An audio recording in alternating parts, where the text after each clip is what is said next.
On Thursday, when several Vermont communities will mark the anniversary of devastating flooding, not 1 but 2 years in a row, Peter Welch will introduce a new bill to reform FEMA. Today, his flood tour took him to Barre and Montpelier. ABC 22's Kieran Nigro was with the senator, and Kieran joins us now live in the newsroom with more tonight. That's right, Lauren. The senator held listening sessions to hear about what issues community leaders and members faced during and after the floods of 2023 and 2024. I also got to speak with the senator myself, along with the mayor of Barre and a resident of Plainfield, where we discussed his new bill as well as things that FEMA did and didn't do well in the past year.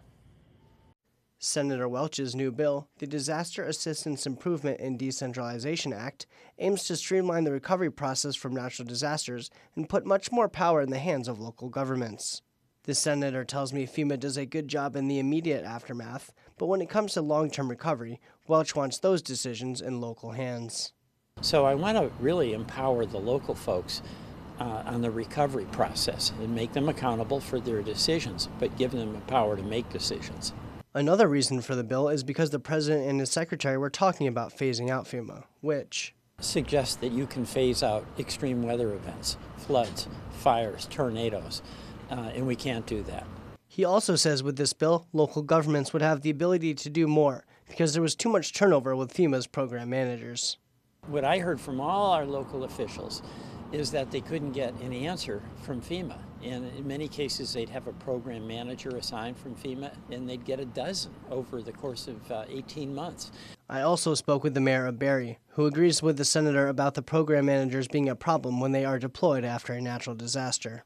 So you get some caseworkers who are fantastic, they're engaged, you work with them for about 9 months, and then they're gone.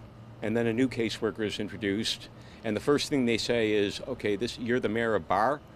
No, I'm the mayor of Barre.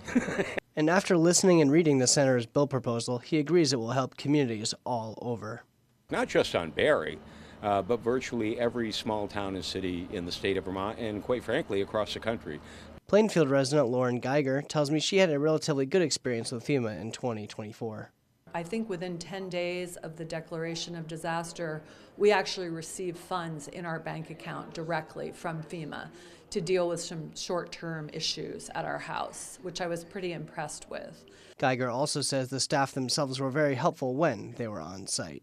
The FEMA staff was knowledgeable and caring, and they did a good job, combing the area to try to assess the level of disaster and how many homes were affected. But Geiger added the FEMA staff were stationed in Burlington, so she says she thought it could have been a more efficient process that would have saved money and provided more direct relief if the office was closer to the damage. Senator Welch says he will introduce the bill to the Senate the next time he is in Washington. Live in the newsroom, Kieran Nigro, ABC 22 News.